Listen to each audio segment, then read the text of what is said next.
Selamat pagi, Bapak, Ibu, Saudara sekalian yang kami kasih dalam Tuhan Yesus Kristus. Selamat berjumpa kembali dengan saya, Hari Lee, Gembala Sidang Restoration Christian Church di Los Angeles. Hari ini, hari Minggu, tanggal 8 Agustus tahun 2021, dan pagi hari ini kita akan membahas daya pikat dosa yang akan saya ambil terlebih dahulu dari Kejadian 3 ayat yang ke-6. Mari kita berdoa. Bapa Surgawi, kami bersyukur berterima kasih untuk kebenaran firman-Mu yang tidak berubah, dahulu, sekarang, dan sampai selama-lamanya. Firman Tuhan berkata, langit dan bumi suatu saat berlalu, tetapi firman-Mu kekal. Terima kasih Tuhan, berbicaralah kepada kami, dan biarlah setiap benih firman itu boleh tumbuh di tanah yang subur, sehingga menghasilkan buah 30 kali, 60 kali, bahkan 100 kali ganda. Terima kasih Tuhan untuk kemerdekaan yang Kau berikan di dalam firman-Mu yang kudus. Kami sambut dengan hati mengucapkan syukur dan terima kasih di dalam nama Tuhan Yesus. Haleluya. Amin. Baik, Bapak, Ibu, Saudara sekalian, mari kita buka Alkitab kita kepada Kejadian pasal yang ketiga, ayat yang ke-6. Kejadian 3, ayat yang ke-6. Perempuan itu melihat bahwa buah pohon itu baik untuk dimakan dan sedap kelihatannya. Lagi pula pohon itu menarik hati karena memberi pengertian. Lalu ia mengambil dari buahnya dan dimakannya dan diberikannya juga kepada suaminya yang bersama-sama dengan dia. Dan suaminya pun memakannya. Nah, Bapak, Ibu, Saudara sekalian, pada saat kita membaca Kejadian 3 ayat ke-6 ini, kita menemukan bahwa gairah atau passion itu, nafsu, manusia berfungsi sebagai umpan, bait, berfungsi sebagai umpan untuk melakukan kehendak dosa. So, man's passion serve as a bait in this case. Motor penggerak nafsu manusia yang tidak sehat ini adalah alam pikiran manusia itu sendiri yang muncul akibat melihat, membaca, ataupun mendengar sesuatu yang menggerakkan keinginan mereka untuk memiliki, sekalipun sesuatu yang diingini mereka itu sangat bertentangan dengan nilai-nilai moral. Dengan demikian, manusia dapat dijatuhkan ke dalam dosa dengan menawarkan atau memberikan sesuatu yang menimbulkan serta meningkatkan gairah mereka. Ini juga yang dilakukan iblis terhadap Hawa. Gairah Hawa untuk menjadi sama seperti Tuhan dengan pengertian membebaskan diri dari Tuhan dan menjadi independen. Ditawarkan oleh iblis dengan membengkokkan kebenaran yang telah disampaikan Tuhan. Hawa termakan oleh umpan yang menimbulkan gairahnya yang mengakibatkan Hawa jatuh ke dalam dosa. Sebuah kebenaran dibengkokkan. Nah, waktu yang lalu kita berbicara ada cermin yang dibengkokkan sehingga pada saat kita berdiri di hadapan cermin tersebut, wajah asli kita tidak berbentuk seperti wajah asli, tapi telah dibengkokkan. Ada yang bundar seperti kue serabi, ada yang lonjong, bahkan mirip binatang tertentu. Dan ini jika difoto dan dipertunjukkan kepada anggota keluarga atau teman dekat, tidak ada satu orang pun yang mengenal. Karena wajah asli kita tersebut telah dibengkokkan. Kebenaran yang dibengkokkan tidak menghasilkan kebenaran. Inilah karakter daripada iblis dalam berbohong, karena dia adalah bapa segala pembohong. Tujuannya memang untuk mencuri, membunuh, dan membinasakan. Taktik strateginya tetap sama dari dahulu, sekarang, dan sampai selamanya, sampai Tuhan Yesus datang, yaitu untuk membengkokkan kebenaran dan menimbulkan gairah dalam kehidupan manusia melalui pembengkokan kebenaran. Manusia tertipu dan jatuh di dalam dosa.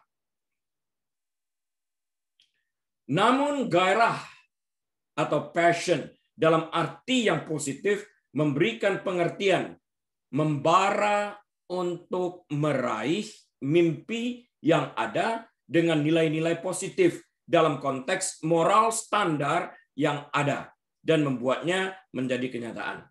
Itu kalau gairah yang positif. Yang ditawarkan iblis adalah gairah yang negatif. Dalam hal ini, gairah dapat berarti semangat kalau itu positif. Contoh, ia sangat bersemangat belajar, artinya dia sangat bergairah belajar untuk dapat menjadi seorang dokter, untuk dapat menjadi seorang pengacara, dan lain-lain sebagainya. Ia sangat bersemangat, ia sangat bergairah dalam apa yang dikerjakannya. Setiap dari kita pasti pernah mengalami keinginan untuk makan makanan favorit kita. Dan makanan tersebut terbayang-bayang di pelupuk mata kita. Sepertinya kita ingin dengan segera menikmati makanan favorit kita tersebut. Gairah kita akan makanan tersebut meningkat dan kita pun segera pergi ke rumah makan favorit kita agar kita dapat memesan makanan kesukaan kita tersebut, bukan? Bagaimana kalau makanan yang kita ingini tersebut adalah sesuatu yang dilarang oleh dokter yang merawat kita untuk dimakan? Karena dapat membuat kita lebih sakit lagi. Pada saat dirawat di rumah sakit, kita mungkin dapat menghindari godaan tersebut karena rumah sakit atas petunjuk dokter tidak akan memberikan makanan yang dapat membuat kita sebagai pasien sakit. Tidak jarang juga pasien secara sembunyi-sembunyi meminta dari teman-teman atau anggota keluarga mereka untuk membawa makanan kesukaan mereka sekalipun oleh dokter telah dilarang. Pada saat mereka di luar rumah sakit dan tidak ada dokter yang mengawasi ataupun perawat yang mengikuti mereka, mereka dengan segera lupa akan nasihat dokter dan mulai mengkonsumsi makanan yang oleh dokter telah dilarang. Nah, Hawa segera lupa tanda petik akan larangan Tuhan untuk tidak memakan buah dari pohon pengetahuan tentang yang baik dan jahat pada saat iblis memberikan umpan kepada gairah Hawa untuk menjadi independen sama seperti Tuhan. Apakah kita dapat hidup seperti Yusuf dengan melarikan diri dari dosa dan mendekatkan diri kepada Tuhan? Ataukah kita mengambil kesempatan untuk memakan umpan yang ditawarkan iblis untuk meningkatkan kegairahan kita untuk menjauh dari Tuhan agar jatuh dalam dosa? Jawaban dan pilihannya ada pada kita masing-masing, bukan? Sebagai tenaga medis dari waktu ke waktu di masa lampau, saya berjumpa dengan pecandu narkoba. Dan mereka dengan mudah dapat mengenali pecandu narkoba lainnya. Demikian juga orang yang hidup dalam dosa akan dapat dengan mudah mengenali orang-orang lain yang melakukan dosa yang sama dengan mereka. Dalang di balik semuanya ini adalah iblis. Iblis menanamkan kegairahan akan dosa melalui billboard yang terpampang megah di jalan tol. Tontonan picisan melalui YouTube yang dapat merusak jiwa anak-anak dapat dikunjungi 24 jam setiap hari secara bebas tanpa hambatan. Moral pada hari-hari ini semakin merosot, semakin hari semakin merosot, seperti di zaman Nabi Nuh maupun seperti di zamannya Sodom dan Gomora. Alkitab berkata seperti yang tertulis dalam Matius 7 ayat 13 dan 14 bahwa lebih banyak orang memilih pintu yang lebar dan jalan yang luas yang menuju kebinasaan karena iblis memudahkan setiap orang untuk dapat mengecap dosa. Itu yang ditawarkannya. Jalan pintas. Jalan menuju kehidupan sebaliknya harus ditempuh melalui pintu yang sesak dan jalan yang sempit. Dan hanya sedikit orang yang mendapatinya.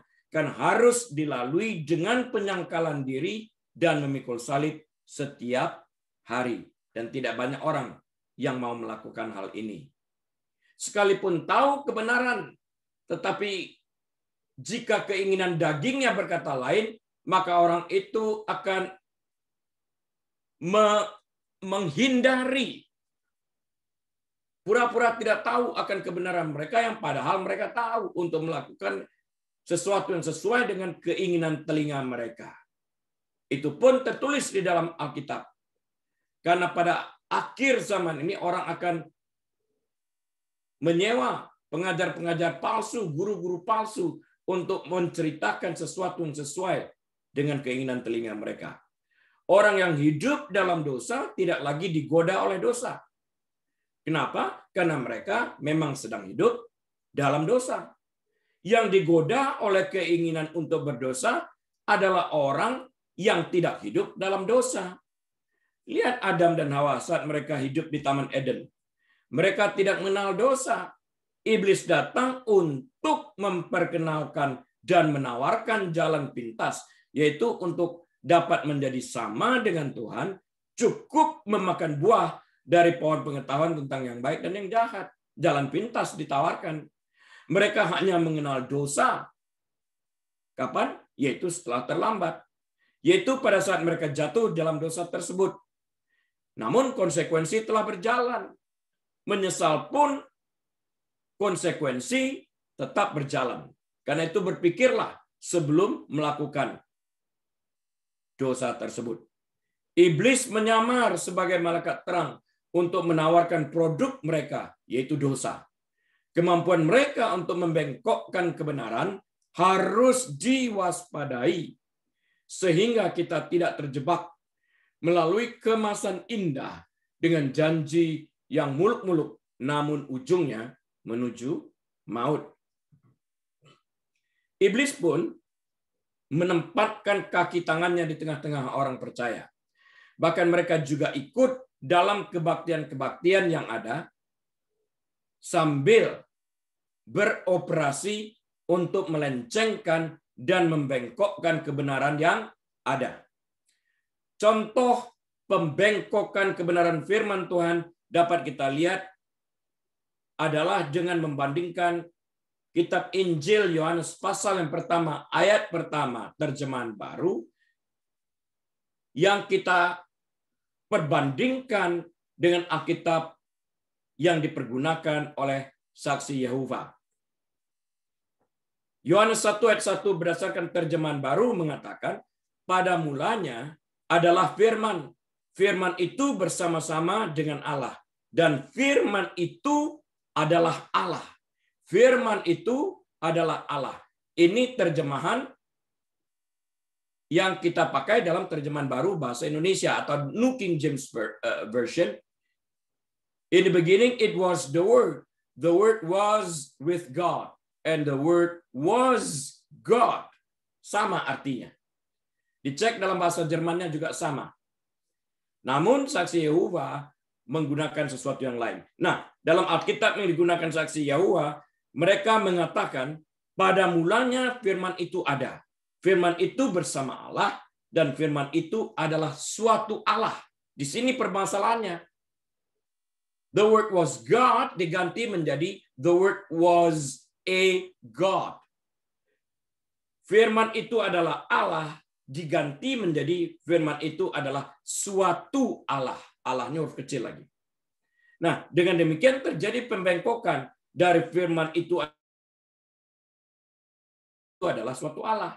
Bagaimana kalau kita tidak memiliki informasi yang benar? Bukankah kita akan tertipu oleh kebenaran yang dibengkokkan? Karena itu kita perlu membaca beberapa versi Alkitab.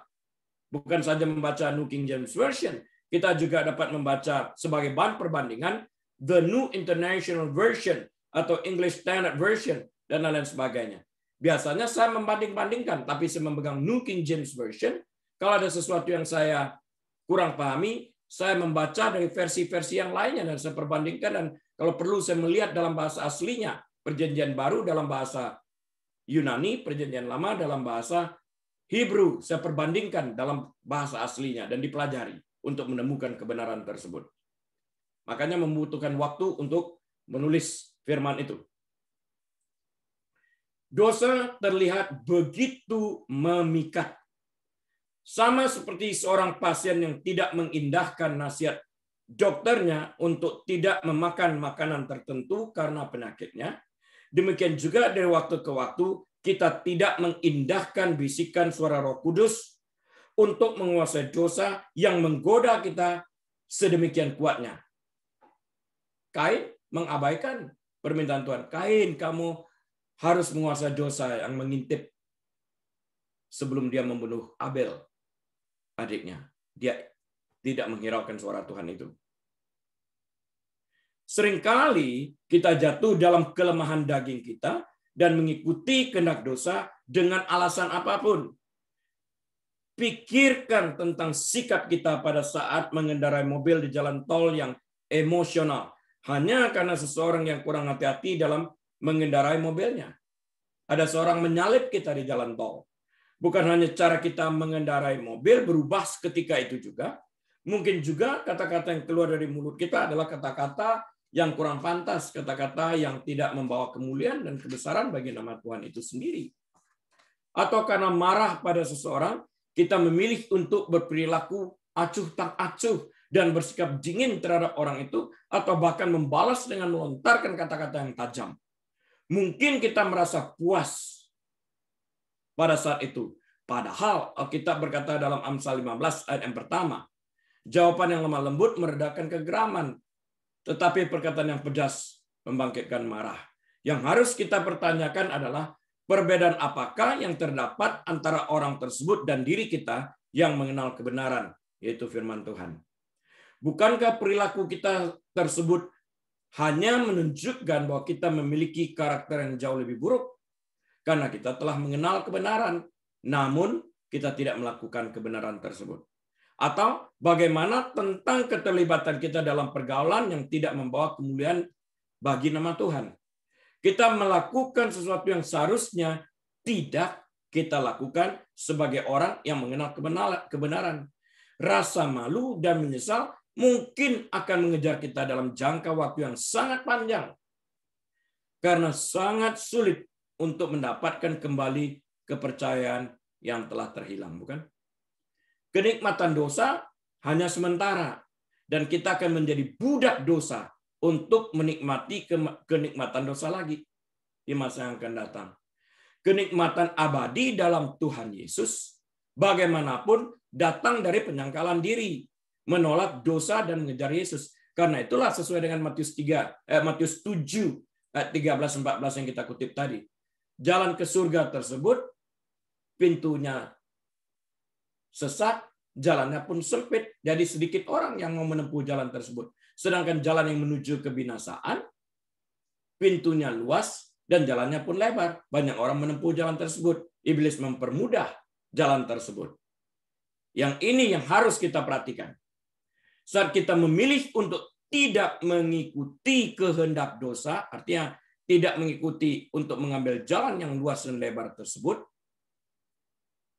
maka kita telah berpihak kepada suara Roh Kudus yang senantiasa mengingatkan kita, sehingga kita pun ingin memikul salib dalam penyangkalan diri setiap hari dengan melalui jalan yang sempit. Dan pada saat itu, kita akan menjadi sama seperti juru selamat kita. Jadi penyangkalan daging ini, memikul salib untuk kemuliaan nama Tuhan, harus kita lakukan setiap hari. Nah sekarang kita ingin belajar juga bagaimana cara kita dapat melihat dosa dengan jelas. Firman Tuhan berbicara secara tegas tentang efek dosa. Kita melihat dalam kitab Roma pasal 6 ayat 23. Sebab upah dosa ialah maut. Ini konsekuensinya. Nggak ada jalan lain. Tetapi karunia Allah ialah hidup yang kekal dalam Kristus Yesus. Ini anugerah. Saya ulangi. Roma 6:23. Sebab upah dosa ialah maut, tetapi karunia Allah ialah hidup yang kekal dalam Kristus Yesus Tuhan kita. Dosa membunuh manusia, roh, jiwa, dan tubuh manusia itu seutuhnya. Dosa merusak segalanya. Ketika dosa masuk ke dunia, dosa membawa kematian dan kegelapan, kehancuran dan rasa malu. Mereka, Adam dan Hawa, segera tahu mereka merasa malu. Mereka menyematkan daun pertama kali sebelum Tuhan menyembelih binatang untuk memberikan kulit binatang untuk menutup bagian tubuh mereka. Dan ketika kita dengan sengaja berbuat dosa, ketika kita menyerah pada keinginan daging kita, kita mengatakan ya pada maut. Kita mengizinkan dan bahkan memilih maut daripada kehidupan pada saat kita memilih dosa. Jadi kalau kita mengatakan ya kepada dosa, kita memilih maut. Dan kita meninggalkan kehidupan kekal atas dasar pilihan. Tetapi Tuhan telah menyediakan jalan keluar seperti yang tertulis dalam 1 Korintus pasal yang ke-10, ayat yang ke-13. Pencobaan-pencobaan yang kamu alami ialah pencobaan-pencobaan biasa yang tidak melebihi kekuatan manusia. Sebab Allah setia dan karena itu Ia tidak membiarkan kamu dicobai melampaui kekuatanmu. Pada waktu kamu dicobai, Ia akan memberikan kepadamu jalan keluar sehingga kamu dapat menanggungnya. Dengan kasih karunia Allah dan dengan kuasa Roh Kudus kita dapat menolak dosa. Nah, Roma pasal yang ke-6 ayat 22 mengingatkan kita, tetapi sekarang setelah kamu dimerdekakan dari dosa dan setelah kamu menjadi hamba Allah, kamu beroleh buah yang membawa kamu kepada pengudusan dan sebagai kesudahannya ialah hidup yang kekal. Kita telah dimerdekakan dari dosa, artinya tidak lagi berada di bawah kutuk dosa, tidak lagi berada di bawah perhambaan dosa, sehingga dosa tidak lagi berkuasa atas kita, kecuali kita memilih untuk melakukan kehendak dosa tersebut. Jika kita melakukan itu, maka kita menjadikan dosa kembali menjadi Tuhan kita, di mana Kristus. Ini tidak berarti bahwa kita tidak berbuat dosa setelah kita diselamatkan. Dan tidak berarti bahwa kita tidak pernah selama-lamanya lagi berbuat dosa. Kita akan berbuat dosa dan kita akan jatuh lagi dalam dosa. Pada kenyataannya memang demikian. Jika kita menghendaki berbuat sesuatu yang baik, yang jahat itu ada pada kita. Seperti yang dikatakan Rasul Paulus yang tertulis dalam Roma 7 ayat yang ke-21. Tetapi ketika kita menghadapi pilihan yang jelas, kita telah diberi kekuatan untuk mengatakan tidak. Inilah kemerdekaan itu. Sebuah kemerdekaan yang luar biasa. Karena di dalam kemerdekaan itu kita dapat memilih untuk mengatakan tidak kepada kehendak dosa. Inilah alasan utama mengapa kita bersukacita di dalam Tuhan Yesus yang telah memerdekakan kita dari kutuk hukum Taurat tersebut.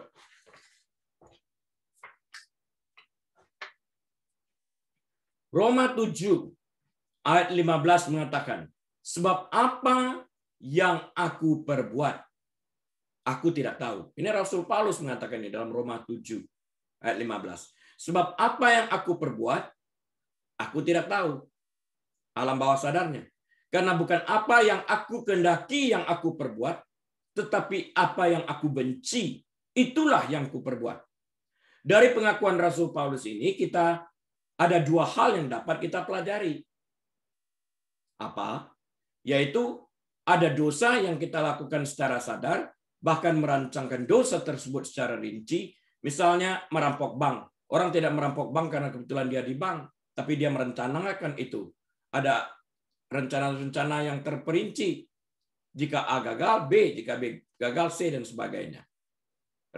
Misalnya merancang untuk merampok bank, mengunjungi tempat perjudian dengan membawa uang dalam jumlah tertentu, dan lain sebagainya. Dalam hal ini kita tidak dapat mengatakan kita jatuh di dalam dosa. Kita merancangkan untuk berdosa. Artinya kesadaran kita nyata di dalam hal ini. Namun demikian ada pula dosa yang timbul dari alam bawah sadar kita. Misalnya marah seketika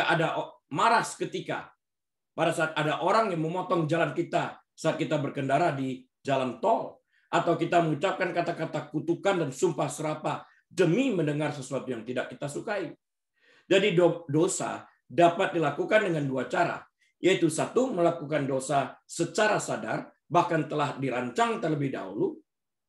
Orang juga tidak pergi ke tempat perzinahan tanpa dirancang, mereka merancangkan ini. Perjudian dan sebagainya ini, atau nonton pornografi, itu dirancang. Yang kedua, jenis dosa yang kedua adalah melakukan dosa secara tidak sadar, yang muncul dari alam bawah sadar kita. Perjuangan ini perjuangan seumur hidup. Apakah kita dapat mempergunakan alasan bahwa kita melakukan dosa dari kedalaman alam bawah sadar kita sehingga kita dapat dibebaskan dari konsekuensi dosa?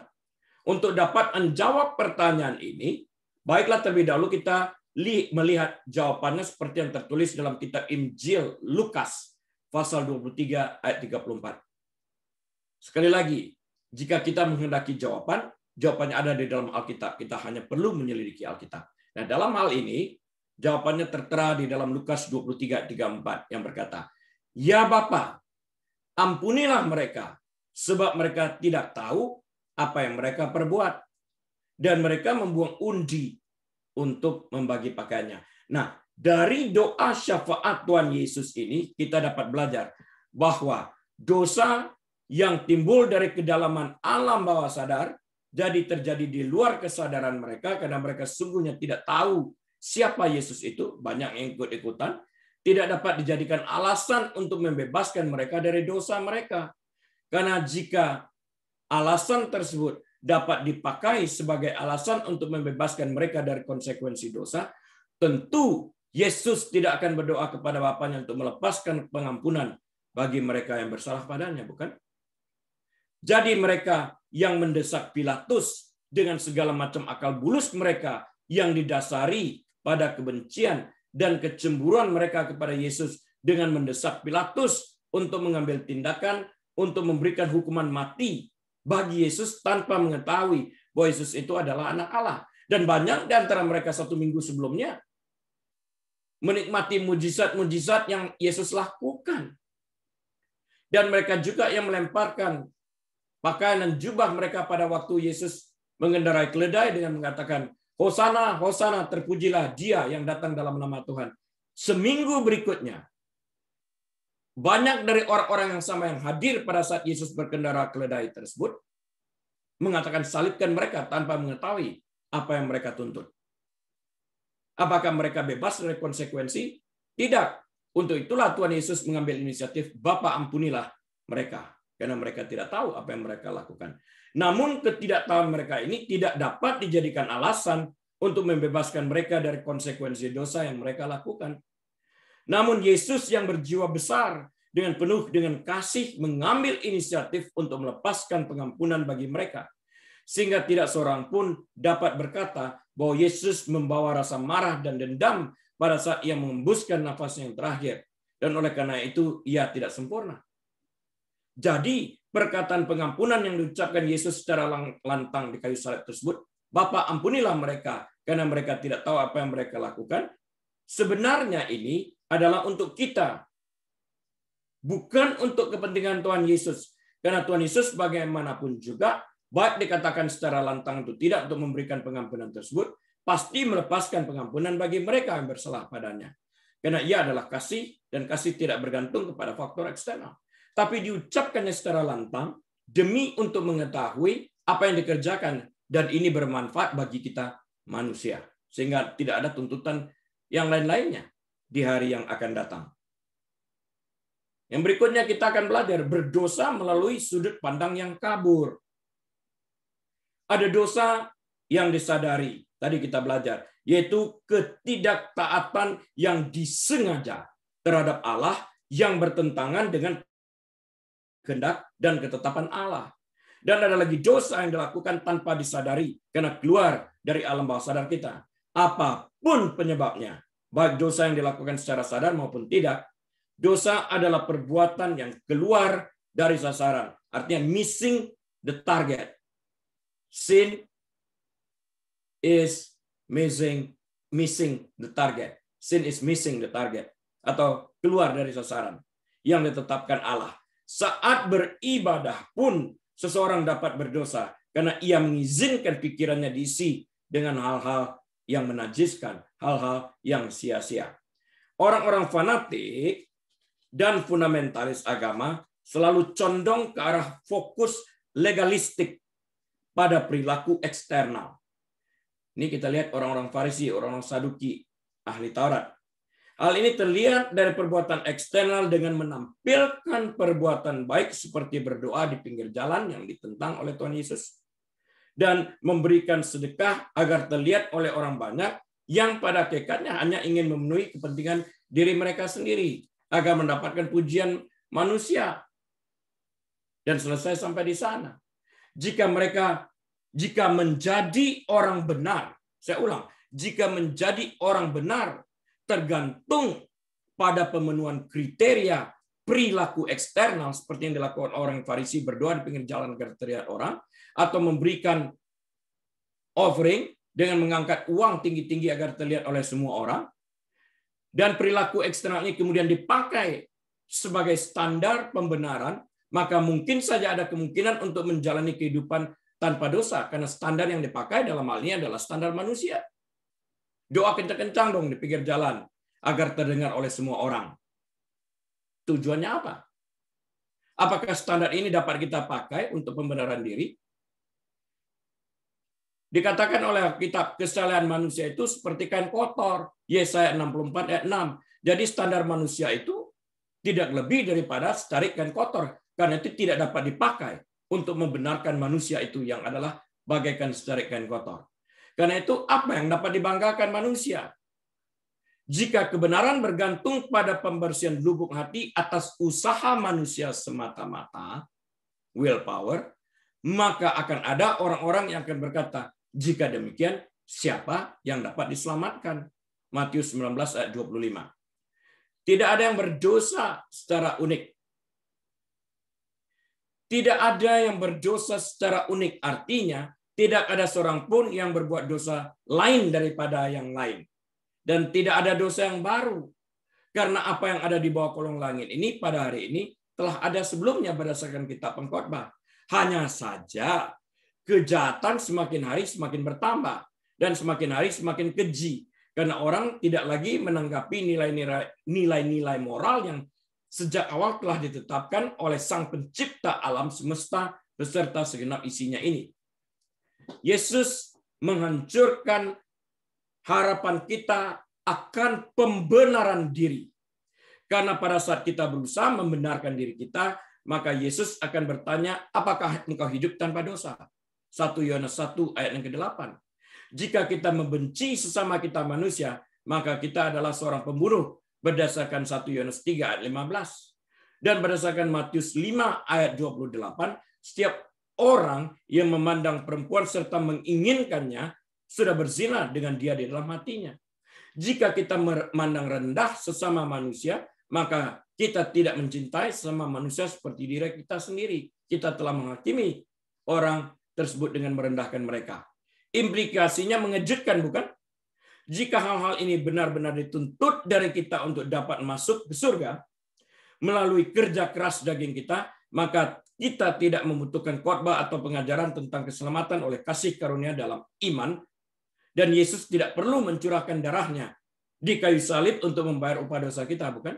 Dengan demikian yang perlu diajarkan cuma tentang Injil pengelolaan dosa berdasarkan willpower.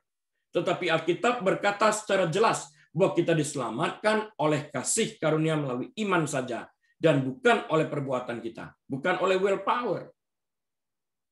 Bukan oleh melakukan hukum Taurat, sehingga tidak ada seorang pun yang dapat membanggakan dirinya. Kita membutuhkan pembinaan rohani untuk menghancurkan kuasa dosa yang halus namun menipu. Kita harus diubah dari dalam keluar oleh kasih karunia yang kita terima dari Tuhan Yesus Kristus. Karena itu adalah pekerjaan Roh Kudus yang bekerja di dalam dan dicetuskan keluar. Dan orang melihat perilaku eksternal kita sebagai buah atau byproduct dari cinta kasih kita kepada Kristus. Hidup tanpa berserah kepada Allah akan menyebabkan kita hidup dalam kehendak daging yang menggiring kita kepada hidup dalam dosa. Sekarang kita akan belajar dosa dan ketakutan hidup. Sebagian besar manusia sejak kejatuhan Adam pada awalnya hidup dalam beragam rasa takut, seperti takut mati. Padahal untuk masuk surga orang harus mati, kecuali Yesus datang terlebih dahulu. Rapture, ada pengangkatan. Takut mati, takut sakit, takut gagal, takut akan ketidakpastian masa depan, takut terpapar, dan lain-lain sebagainya. Semuanya ini timbul sebagai akibat kecurigaan manusia bahwa Tuhan tidak baik, dan semuanya ini berakar pada dosa kita. Kita rentan dan tergantung, dan di lubuk hati kita selalu curiga bahwa kita mungkin lebih aman jika kita mengurus kebutuhan kita sendiri daripada bergantung kepada Tuhan. Kita berusaha menjauhkan diri kita daripada Tuhan. Kita tidak mau bertanya, merendahkan diri kita untuk bertanya dan memohon bimbingan daripada Tuhan. Oleh karena itu, dosa menciptakan ilusi untuk melindungi diri kita dari ketakutan kita tersebut. Dosa meninggalkan jejak. 1 Korintus 10 ayat 13 mengatakan sebagai berikut.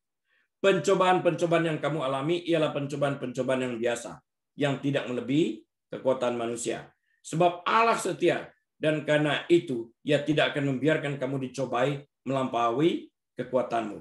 Pada waktu kamu dicobai, ini kuncinya.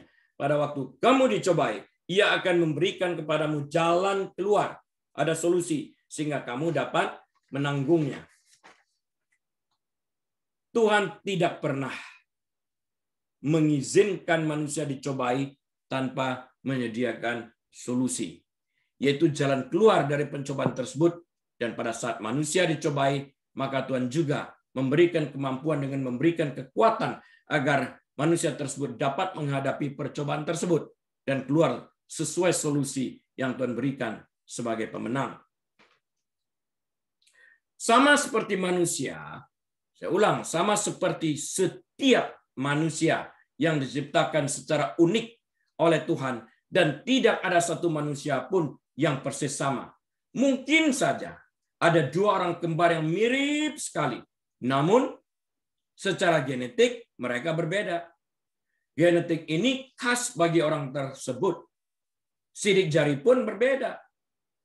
Setiap individu memiliki pengalaman yang unik dalam menjalani kehidupan mereka, dan masing-masing manusia memiliki keunikan dalam hal ilusi dosa, sekalipun memiliki persamaan dalam hal merancang dosa yang ada, tapi mereka unik dalam melaksanakannya.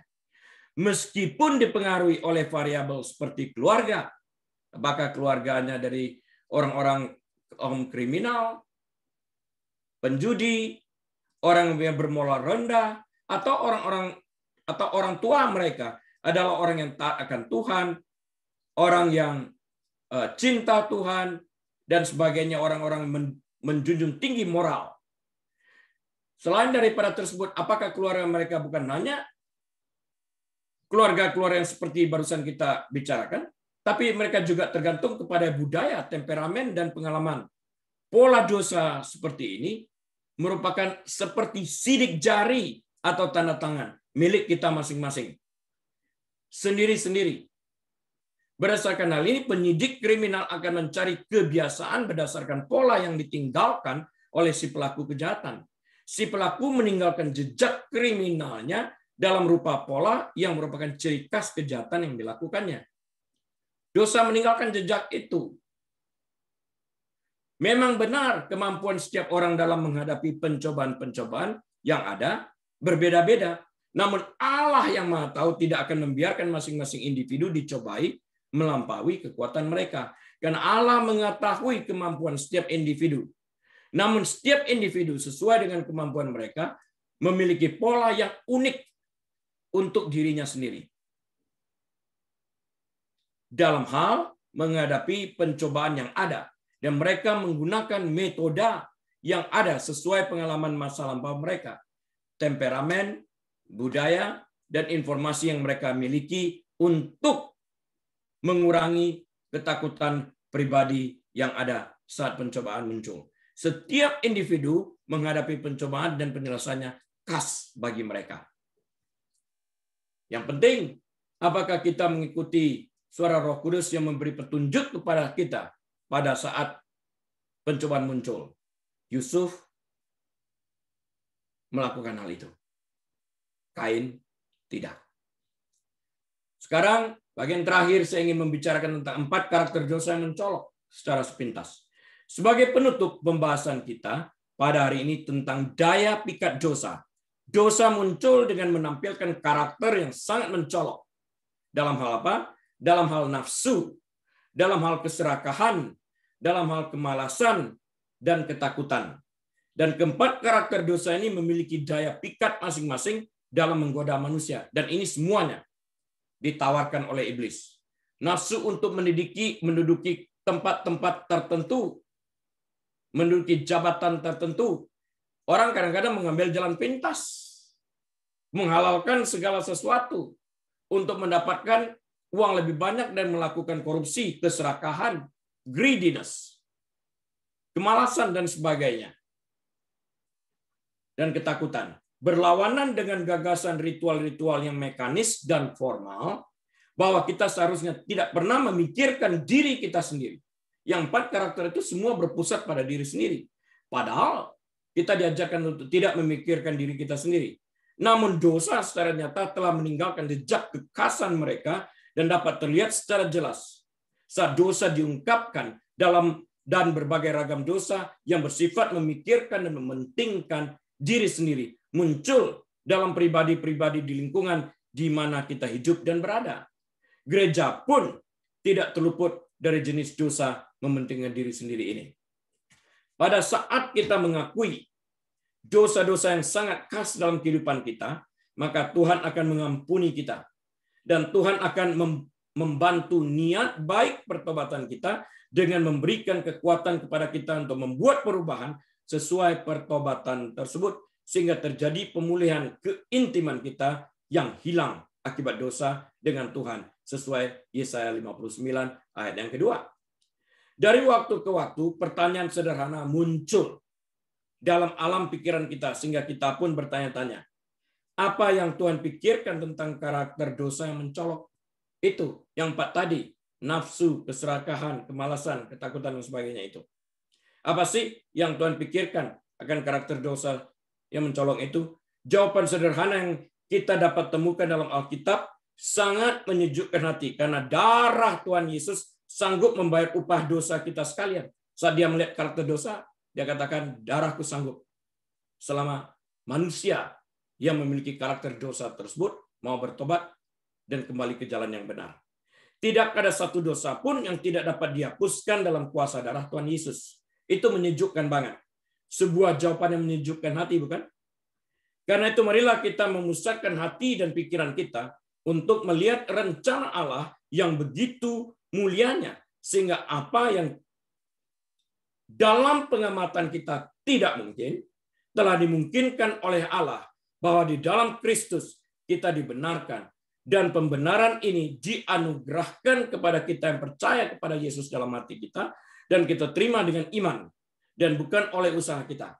Setelah kita diampuni, marilah kita hasilkan buah yang sesuai pertobatan tersebut, agar kita dapat menjadi berkat di lingkungan di mana kita berada, dan kita sudah tidak lagi memikirkan kepentingan diri kita sendiri, namun kita dapat berbagi berkat sebagai buah pertobatan kita yang juga dapat bermanfaat dan menjadi berkat bagi banyak orang. Dan untuk ini, Acts 17:11 kembali mengingatkan kita agar setiap daripada kita setiap hari harus menyelidiki kebenaran Alkitab.